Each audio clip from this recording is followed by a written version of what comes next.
When you woke up this morning, what was on your mind? Did anything cross your mind wondering, well, I wonder what's going on today?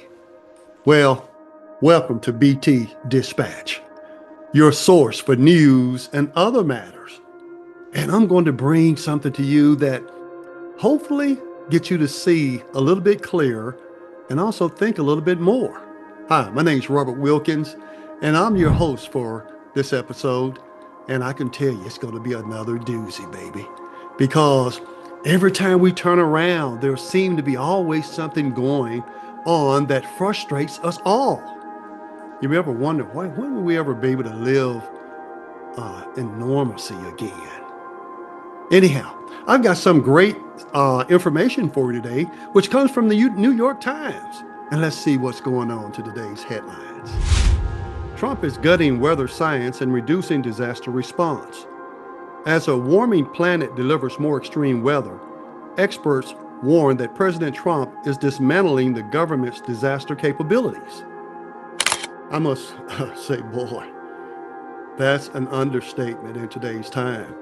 You know, it seems like everything was running smoothly with our government, our agencies.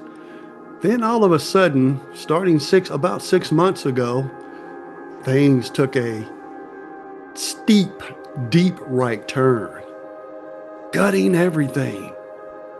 If it ain't broke, baby, don't try to fix it. Or is there a strategy behind this to break it and then say, I fixed it?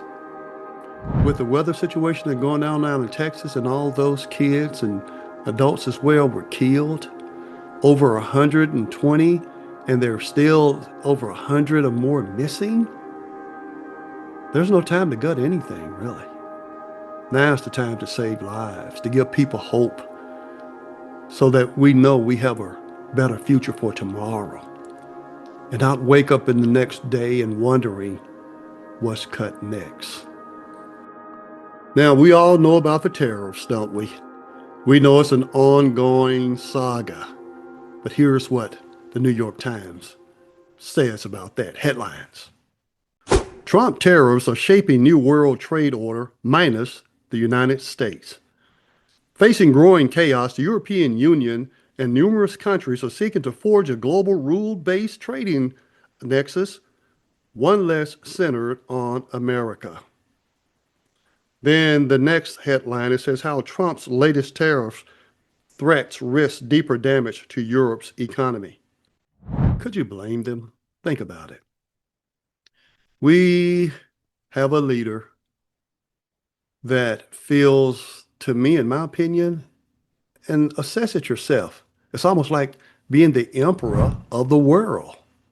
Simply because we're the superpower, the most dominant force the world has ever known. And then we seem to start pushing our power around. You better do this or else. Think about that, folks. Our leader, like never before in this country's history, is really like a bully. Think about that. Remember when we were kids and we were growing up, and there would be this bad guy or these bullies that you hate to see, you hate to encounter them, because you knew when you did, there was going to be trouble. I knew somebody like that. He was my cousin. And I witnessed him in junior high and in high school grab a person by their collar and say, boy, you better bring me my money tomorrow. Seriously. Those are bullies. Do we have a bully in the White House? Now, I know by me saying that makes a lot of people mad and upset. But open your mind just for a moment. Do we? Because we hold the cards, we're going to make everyone do what we want them to do. And these are countries with leaders, and they're powerful also. And they themselves possess nuclear weapons. They don't have to bow down to us. And what's going on? Canada, you're looking at France and England, and others are forging on without us.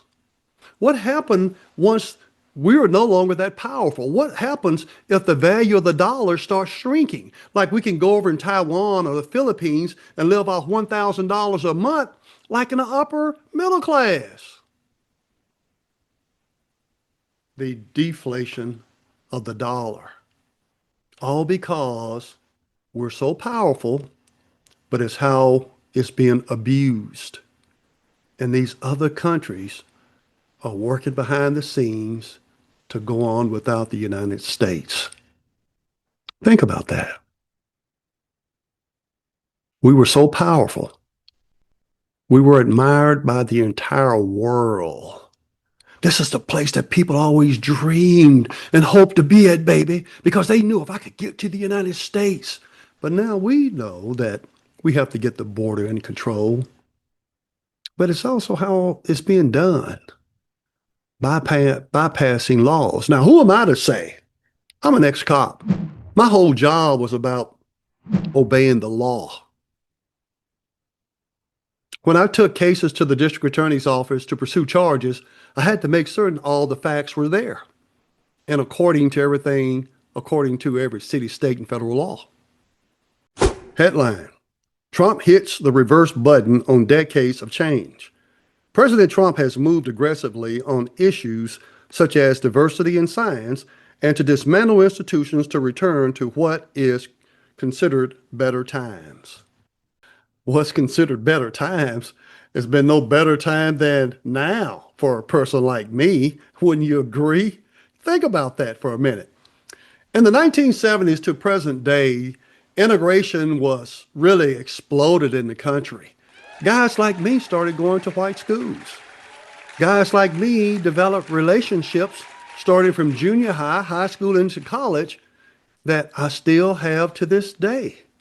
People who I do love and respect. And the feelings are mutual from them.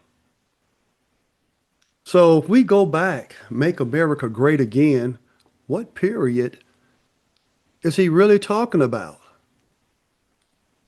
Because I don't want to go back to the 60s, 50s, and 40s and prior. There was nothing good there for people like me. But all of a sudden, it seems like once a guy like myself, who ended up being in the department with the Department of Justice on a state level, rose to a supervisory position of supervising 5 counties all at the same time, interacting with all division of law enforcement, every branch really, including the district attorney's office and all state district courts. So I had interactions with all of them. They all knew who I was, and I knew them as well because I went to court a lot for 25 years in the juvenile criminal justice system for 25 years of that, besides being a police officer, district court juvenile officer, and commissioned deputy sheriff. So why would I want to go back to a time that was not favorable for a person like me? Think about that. Because that's what's being dismantled right now. You know that acronym DEI? They're talking about people like me. Put a person like me out of position of authority and power to not be over anyone that's lighter than myself, my race. Think about that. Let's look at the next headline from the New York Times. Why Trump's fight with Harvard is affecting the whole world. Our reporters explain how President Trump's pressure on academia could undermine the dominance that American science has long enjoyed. We were admired around the world. You talk about, we had the best scientists, scholars, everybody from around the world, the brightest of minds wanted to come study in the United States. We could do things, expedite things in a way that never been done before in history. But with our current administration, DEI, boy, we're declining really. I see it, don't you? Next headline. There will be ripple effects throughout the education system. We've talked to researchers at Harvard whose funding was cut, including those working on tuberculosis. There have been all sorts of different projects disrupted. that could have led to some major breakthrough. What can we do about it? What are we going to do about it? Because we see rights are being taken. We see what appears to be the abuse of authority, not just by law enforcement, because they're following the directives of those above them. They're leaders, our president, because he has a mandate and everyone's following it. Because why? They need a job too. They have to pay their bills as well. But how they're doing things is we can get things done, such as secure the border, but it must be done legally. Wouldn't you agree? If we do it legally, the process can run so smooth and efficiently and return those where they need to go to their proper place. So that's giving you a little glimpse of what's going on today. And I hope you stay tuned because I will continue to bring you some latest news and commentary. My commentary. My commentary is based off experience, baby. And that's 30 years in the criminal justice field. I've seen it all. I've dealt with everyone in almost every race because I live in an area with only about 7% black population. So you can see, and I'm talking the whole state, and the majority of them in Oklahoma City and in Tulsa. So you can see most people that I've dealt with didn't look like me. So a lot of folks, based on where you live, we have these perceptions of how people should behave or how they're behaving based on the demographics of where they live. But what if you live in a region where it's not a whole lot of people like you? And I can say this, folks, there are a lot of good people everywhere. I've encountered a lot of people. And have I encountered some extremism? Oh, yes. I've even had a time when I checked both my guns. I checked my gun on my hip and the gun under my arm. Why? Because I was in an area, a community, a town where there was nobody like me, and there was that flag draped over the top of a roof of a home that I had to enter. Chief of police couldn't tell me what to do, but since he called me out to assist him, I decided to oblige him and went out to his town to later discover where he had taken me. Now, when I look back on that, I often wonder what was the true plan. But I did my job and I didn't show cowardice. So that's what we're dealing with today, folks.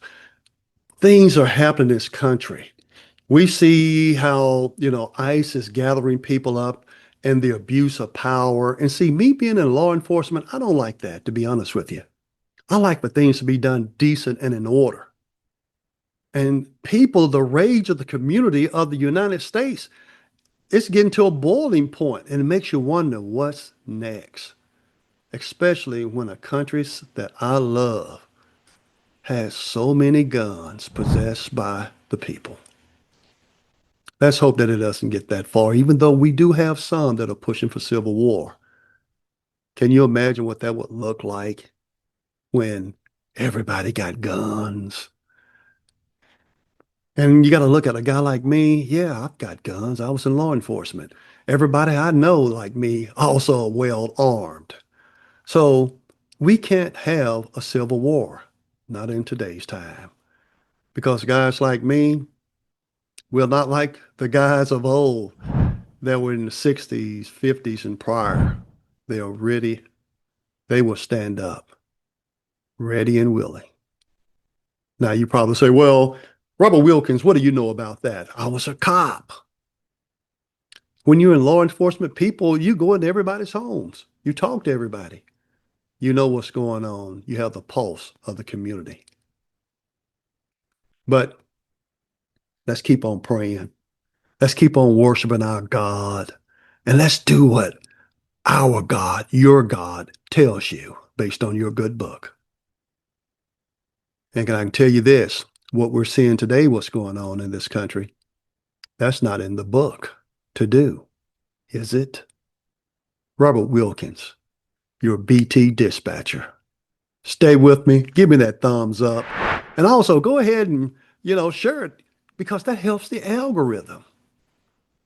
And I'm going to continue to bring you some good headlines and my own life personal commentary. Stick with me. See you next time.